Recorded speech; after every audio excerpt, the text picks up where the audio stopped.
Does your marriage involve one spouse working away from home? Or even traveling a lot? Maybe you're a military family, or you commute to another city for work, or you do some sort of camp work. Let's talk about some of the challenges and also some ideas to make the most of this situation. The Marriage Podcast for Smart People is designed to help busy couples like yourselves move away from conflict and unhappiness to build a marriage you'll love today and treasure for a lifetime. This podcast is made possible by listeners like you. Learn how you can help save marriages, prevent divorces, and keep families intact by going to oyf.support. Once again, that website is oyf.support. And now, here are your hosts, Caleb and Valinda Simone Gandel from Only You Forever. Welcome to the Marriage Podcast for Smart People. If you want to build a thriving, passionate marriage, we've got the research, the truth, and the answers you're looking for. We have an exciting episode for you this week. This is episode number 158, and today we're going to be talking about long-distance marriages, what to do and what not to do. Sounds interesting. Hey there, before we get started, if you missed last week's episode, we talked about how to beat empty nest syndrome. So it's worth going back and checking out because if it hasn't happened to you yet and you have children, it will. Also, make sure you hit the subscribe button so you don't miss any upcoming shows. If you're struggling with your marriage, remember we offer sound, research-based advice, and most of all, we offer hope.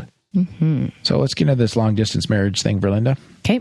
Who knew, but long-distance couples account for over 1 million couples in the USA. Wow. That was from a 2003 study. And this number is continuing to grow. There's a few flavors of this. So there's couples where one spouse goes away for weeks or months at a time for work. Mm-hmm. Military couples would actually be an example of this. In Canada, we see a lot of this related to the oil industry where camps are set up in northern areas and husbands go north to work for like 3 weeks and one sort of a 3 weeks in, 1 week out kind of arrangement. Yeah. But there are also dual commuter couples where both couples travel away for work or education. Mm-hmm. Sometimes it's just a phase of life where somebody's trying to finish a degree and they get married. Oh, okay. Yeah. Other times it's appears to be a more permanent situation. And there's couples who live in different geographical locations on a semi-permanent basis due to work or other factors. Just how it is. Okay. So if you don't fit into any of these groups, though, another definition of a long-distance relationship is simply that the couple are unable to see each other as often as they like due to time or distance constraints. Okay. Could be two doctors living in the same home. Oh. Not long distance, but many of the same features, right? Constraints, yeah. So how does being in a long-distance relationship affect your marriage? Well, there's mixed results or mixed observations from research, but most find that there's no concrete differences between a long-distance relationship and a normal relationship in terms of satisfaction or commitment. Interesting. Yeah. So that means that making a long-distance relationship work is largely up to the individual couple. So it's largely up to the couple. Yeah. So let's talk about do's and don'ts, do-nots. If you are in a long-distance relationship, we'll start with the do-not part of things. One research observation is do not have unrealistic expectations. If you are in this situation, you're probably already aware of some of the common challenges that come with it, that face you up. Things like the increased financial strain from traveling. So if there is travel happening and you're paying for that, that could affect your family budget. Okay. Sometimes it's included in the work arrangement by the employer. There could be difficulty forming new relationships and friendships in your separate locations and balancing those with your marriage. So you have different sets of friends. Okay. Does that make sense? Yeah. I think it'd be even hard to form friends because you're married, so you're kind of in the couple category, and yet you're not with your spouse. So hanging around with couples all the time would be kind of funny, but you're not single. And yeah, that could be hard too. But that doesn't really affect your marriage, maybe.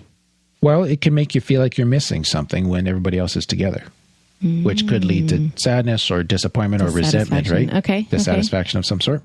Okay. So that there's an expectation to be managed there as well, though, right? So another challenge is the difficulty with assessing each other's emotional state or the state of the relationship. Like it can be harder I can see where you're at when I'm like right with you in the same building. Right. But over a phone call, I'm like, was she really mad at me or is she unhappy about something else or distracted? Like who, right? Those kinds of things. So these are challenges that can come in. Of course, loneliness, right? But even that, I kind of think this becomes something that if you're both experiencing loneliness, then can you talk about that loneliness without feeling guilty, like it's something that one of you is doing to the other person? Oh, this is... Can you share that as something that is a common experience? It's a burden. This is difficult for us. We'll get through this together. Right. It's not something between us that we're fighting about. Yes. Okay. So these things relate to expectations when you're apart. Now, what about when you're together? You can have really high expectations on the time you do spend together, expecting that limited time to be like honeymoon-like or ideal. Yes. And it can be distressing when that doesn't turn out to be the case. Because, for example, if you're remote working, often it's like you're working your tail off while you're there. Yeah. You come home exhausted, ready to crash, and the other spouse is ready for your full and undivided attention, right? So expectations, big role to play there, right? Okay. Now, of course, related to that is negativity. So don't be negative if you can. Another study in 2010 found that negative affectivity, these are displays of negative emotions, anger, sadness, frustration, were linked to relationship instability. No surprises there. This effect was stronger for men than women and also stronger for long-distance couples than for geographically close couples. Okay. So those negative emotions can put more pressure on a long-distance marriage than the same emotions on a close marriage. Okay. Geographically close marriage. And it might have nothing to do with the relationship. It's the same emotion. Due to the distance. Yeah. It's two different contexts. Okay. Yeah. So a stressful or a dysfunctional long-distance relationship can create a negative sense of commitment or like a moral burden that the couple feels where they stay together out of obligation, but they gain no satisfaction or joy from the marriage at all. So this is what? So this is a difficulty, a challenge, right? Okay. Now, that you need to overcome. Like, I'm wondering if the way you're talking here, it made it sound like it's not going to work, so give up already. Yeah, exactly. This is just a moral burden. No, this is just more like, you know what? This is how you can feel. I'm trying to validate the experience, right? Okay. But in that context, then working on sources of stress and conflict, it's especially important so that you don't begin to see your marriage as a burden. Okay. So maybe this is especially useful if you're heading into this, or maybe if you're in this and you need to course correct a little bit, right? Okay. The whole perspective perception thing becomes so important in a long distance relationship. Like, are we treating this like a burden to us, this relationship, our marriage? Or can we both acknowledge that this is not our most ideal situation, but we're going to make the most of this because we're in this together? Right. And if negative things do come up, they're stronger, or whatever, we feel the effect more because we're in the long distance relationship, not because our marriage is more distressed. Right. We don't have to assume that it's a fault in the marriage. Yeah. It's a fault in the circumstances. Okay. Yeah. Which kind of puts it outside the coupleship. Now the couple can stand back and look at that together, right? Yeah. So this is, again, very much a perspective thing. Now, idealizing the relationship. This one's interesting because... Is this another do not? This is another do not. Do not idealize the relationship. I would say do not over-idealize the relationship. Some research shows that long-distance relationships are actually more stable than geographically close relationships, which is funny. This is a study from 2007. I just heard about this like in real life. Did you? Yeah. And how this couple, one of them's moved away for training. Yeah. And they get along better now than they ever have for their whole marriage. Okay. And they were talking like 13, 14 years kind of thing. Interesting. Yeah. So, I mean, that's just compare anecdotal notes with what you've heard as we go through this, right? So part of this is because distant couples tend to idealize each other and their relationship. They see each other or they see the relationship sometimes in unrealistically positive terms. Like they overblow it. So characteristics like reminiscing on past positives, having an overinflated view of how much you agree and share values, like really kind of romanticizing the whole thing. Okay. Now, on one hand, this can be a good thing as it promotes stability while you're away from each other. So the geographically distant spouse may idealize because it protects from feeling uncertain about the marriage. Like, I'm not sure how it really is between us because I can't see you kind of thing, right? So holding the marriage then in very high regard, perhaps even unrealistically so, motivates you to stay committed. It guards against infidelity. Okay. That's a positive thing. Yeah. However, this overinflated view of your spouse can make things harder when you reunite. And suddenly, right? Yeah. Suddenly you realize that the relationship isn't as good as you thought. Yeah. And so as such, then the long distance relationship, they often become less stable when they come back into close proximity. Interesting. Okay. So I've heard of this, like when soldiers come home from the war. Like all these my dad romantic talked love about letters this and way stuff back going back when. and forth. Yeah, and all of a sudden this woman's used to running the home and her kids. Yeah. And all of a sudden this man comes in and starts taking over and... Yeah. It can be difficult, right? Yeah. So I think balance. is what matters here, because some level of focusing on the positive and reminiscing about good times is healthy. It has to be healthy and can give that stability. It can add faithfulness to the relationship, right? But too much can lead to disillusionment when you're reunited. Okay. So I think it's just kind of keeping it at a healthy spot. Right. Does that make sense? Because we Yeah, were it just does. saying don't be negative, but now we're saying like don't go too far the other way either. Don't over idealize it. Right. You need to be realistic. Yeah. Okay. There's a good thought. So before we go to the do's about what you should do in a long distance relationship, we want to tell our listeners about a guide that we have to go with this episode, specifically dealing with long distance relationship challenges. So this guide takes you through several aspects of your marriage relationship in detail, and it gives you ideas and things to discuss with your spouse so you can really make the most out of what may be a difficult situation. If you are in a long distance relationship, you need to get this guide. It's already available to all of our supporters at oyf.support. Our supporters who help keep this show going from week to week, which we so appreciate. If you'd like to get this and access to the 50 or more other resources we have created to help marriages, all you need to do is become a patron of the Marriage Podcast for Smart People. And we'll just take a quick 60-second break to tell you more about that. What happens when the fairy tale marriage meets reality? Too often, high expectations lead to disappointment, communication breaks down, and the struggles of day-to-day life become overwhelming, leaving you feeling lost and without hope. Unfortunately, marriage does not come with an instruction manual. Marriage troubles are deeply personal and can take a toll on you, your spouse, and your family. Counseling can be expensive and divorce is very costly. It doesn't have to be this way. Caleb and Valinda understand your pain and frustration. Their mission is to help save as many marriages as possible, and to date, thousands of couples are helped through their weekly podcast. But the most important marriage they want to help save is yours. With a minimum of a $10 investment a month, you gain access to exclusive bonus content and valuable information to help you succeed in your own marriage. Learn more about saving marriages and how you can help at oyf.support. That's oyf.support. You're listening to the Marriage Podcast for Smart People. Before the break, we were talking about things not to do, so let's talk about things to do. Okay. First one up on the list is reduce uncertainty. Okay. I love reducing uncertainty in relationships. It just solves so many things. I mean, this is advice for every relationship. But physical distance is just one thing that can create uncertainty about the future or the stability of your marriage. So if you have both chosen to do this long distance thing, then you can't change that at the moment. So let's assume that that's fixed. Okay. And given that, here's what you need to know. Uncertainty in your marriage leads to higher levels of jealousy and lower levels of trust. Okay. Yeah, because you're uncertain. Yep. Yeah.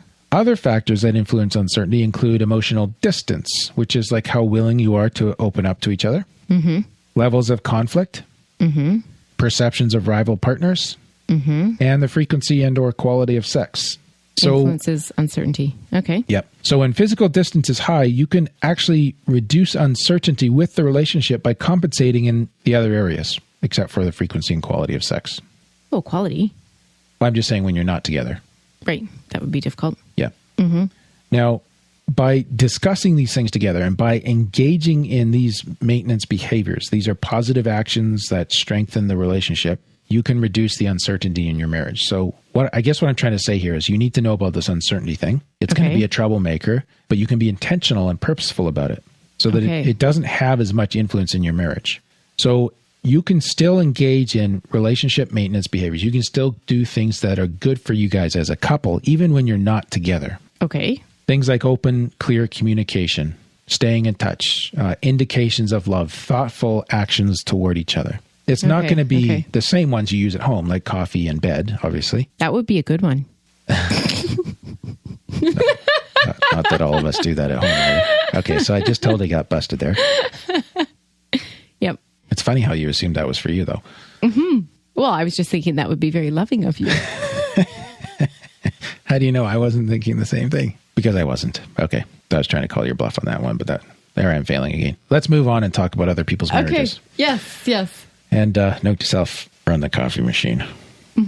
Okay. Where was I, Verlinda? I don't have a clue.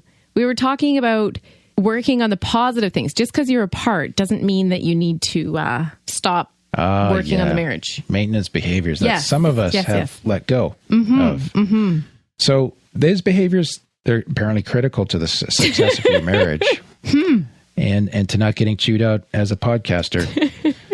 So for other people, we carefully go through these on the bonus guide for our supporters.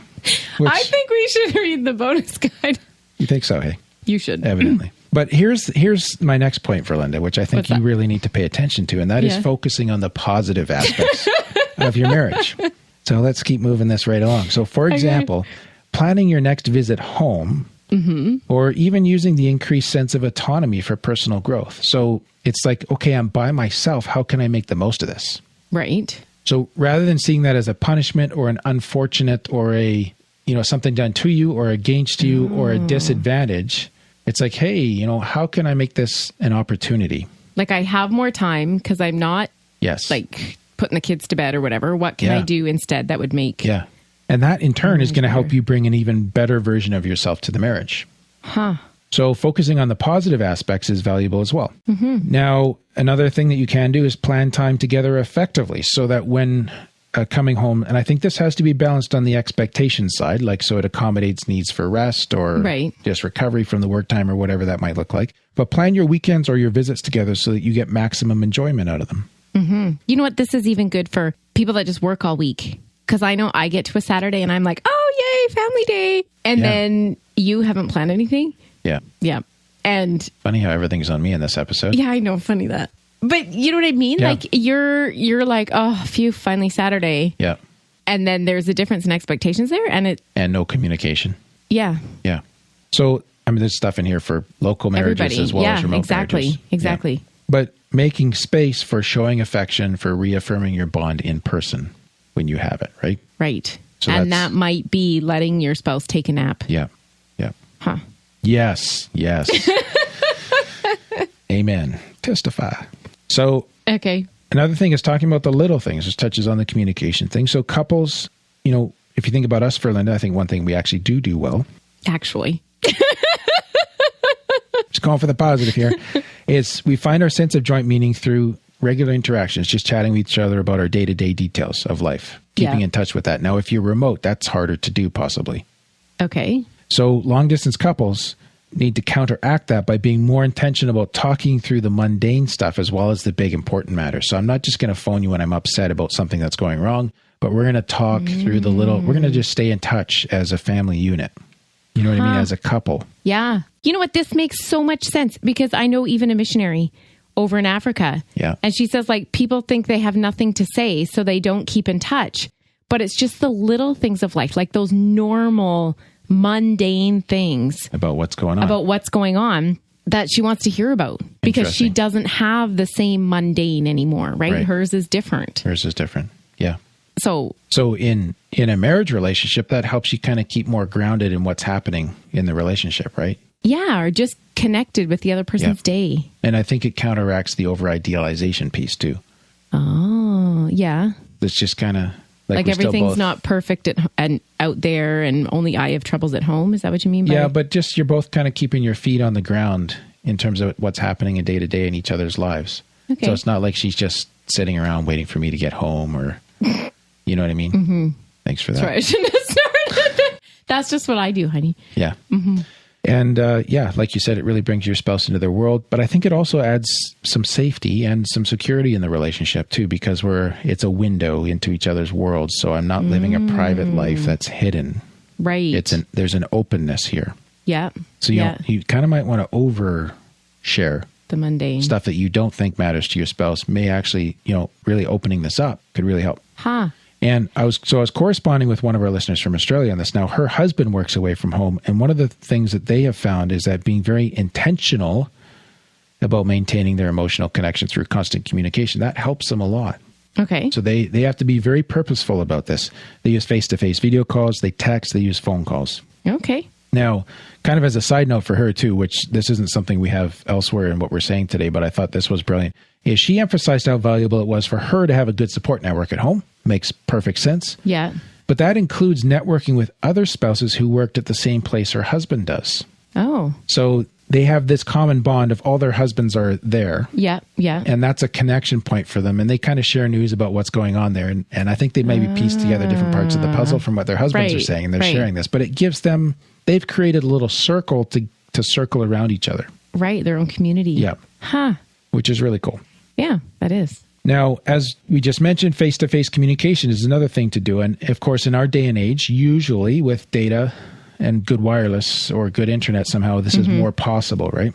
So a study from 2001 looked at 311 individuals in close and in long-distance relationships.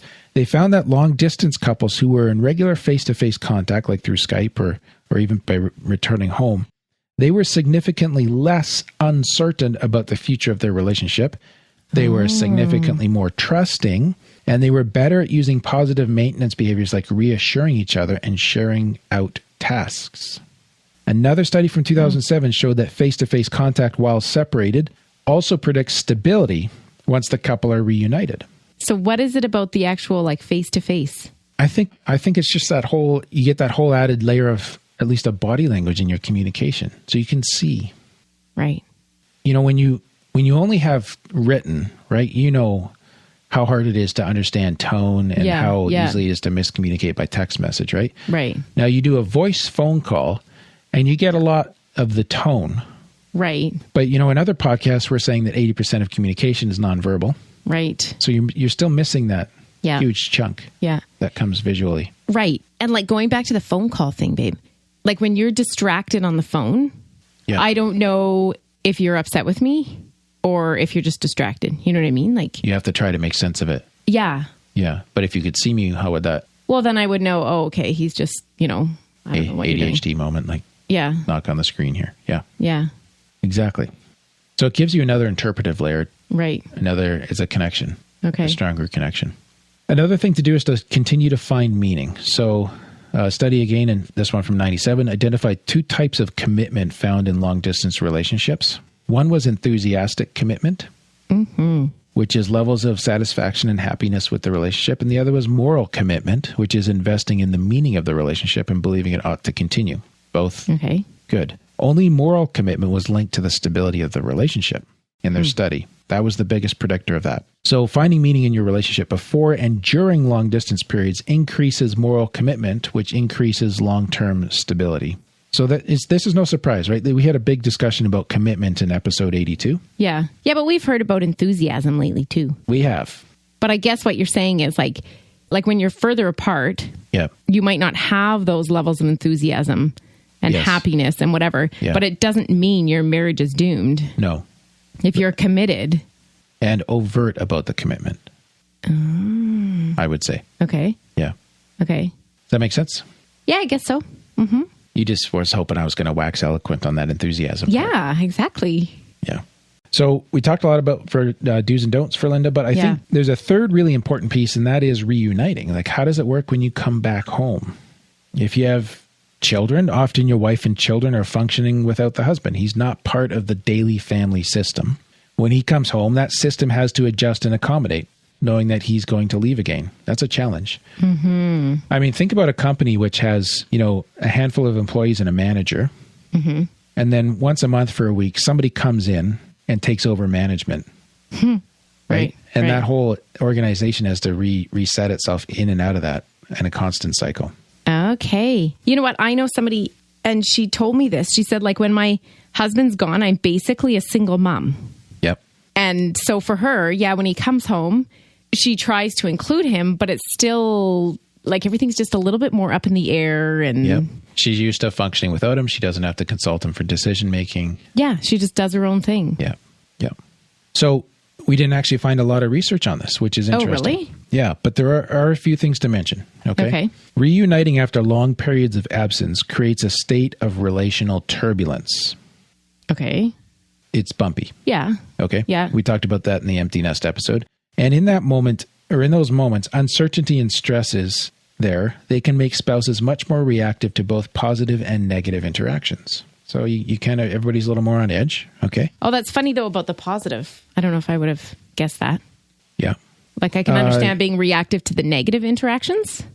Well, the positive can go in the positive direction. It's reactivity is not necessarily negative reactivity. Right. Okay. I'm just saying it's more like higher highs and lower lows. Yeah. Okay. Okay. So if it's been positive when they're apart, it's more likely to be positive together. And if relationally negative apart, it'll be harder to make your time together positive. Okay. Also, when you come back together, you have to remember that the stay-at-home spouse, like we said, has had the sole responsibility for household management. So renegotiating roles and establishing normal routines together has the potential to create tension. This is normal. What if one spouse has changed significantly, even in some kind of a habit, while the other one's gone? So say you guys always ate at 5:30 and then you had your evening together. That's the way it was.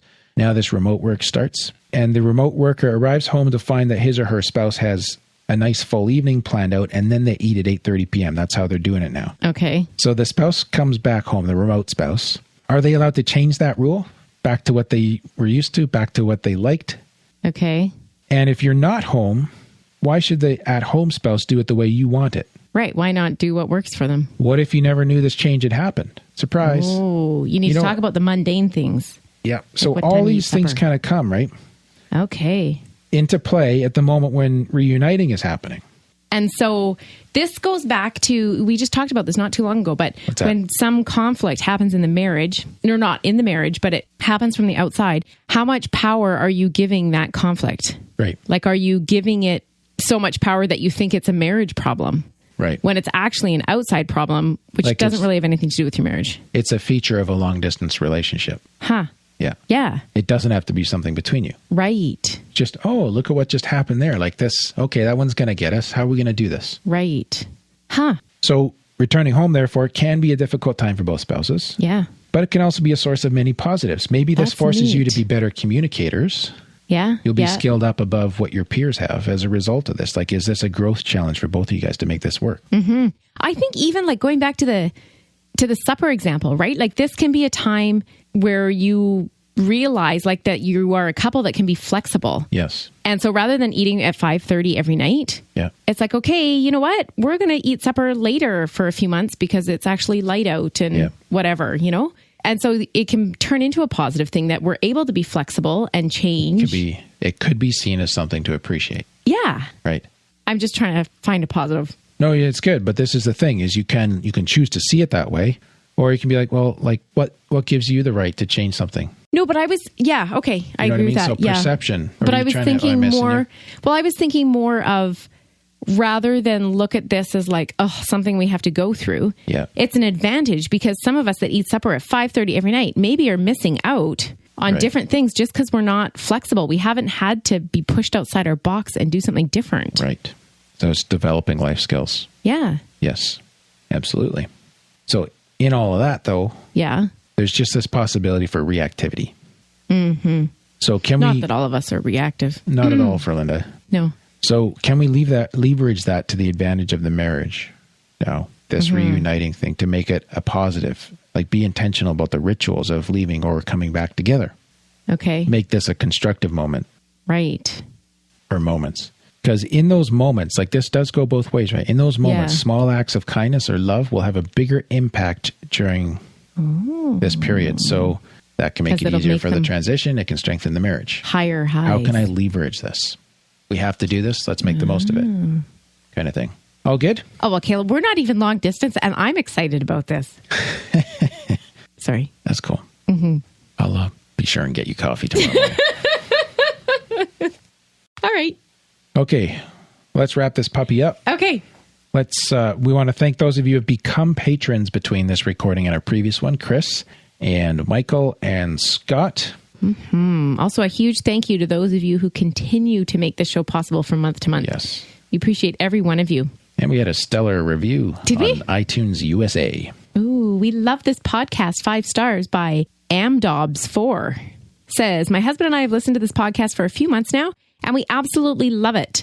This was crucial for our marriage. We were at a point of separation a couple of months ago and have 3 young children. You were a part of saving our marriage. Thank you. We aren't even religious, but the advice is so well done, and the combo of the pair of them works so well together. Great sound advice, and now we've become happy patrons. Keep doing what you're doing. We love you from Erie, Pennsylvania. Oh, that's pretty awesome. That's pretty touching. Yeah. That is, yeah. Next week, Caleb. Next week, we're talking about what to do when your parents or social circle don't approve of your spouse. That could be interesting. That's all for today's episode. You can get the full show notes at oyf.link/158. Find out how you can help other marriages like AmDobbs4. Go to oyf.support. Thanks, and we'll see you next week. The Marriage Podcast for Smart People is totally funded by listeners who support Caleb and Valinda in their mission to save marriages. If you would like to be part of this worthy cause, open your web browser to oyf.support. A minimum investment of $10 per month will help restore hope to married couples. Plus, as a patron, you'll gain access to exclusive bonus content and valuable information to help you succeed in your own marriage. Go to the website oyf.support now for more information. Thanks for listening to the Marriage Podcast for Smart People from Only You Forever.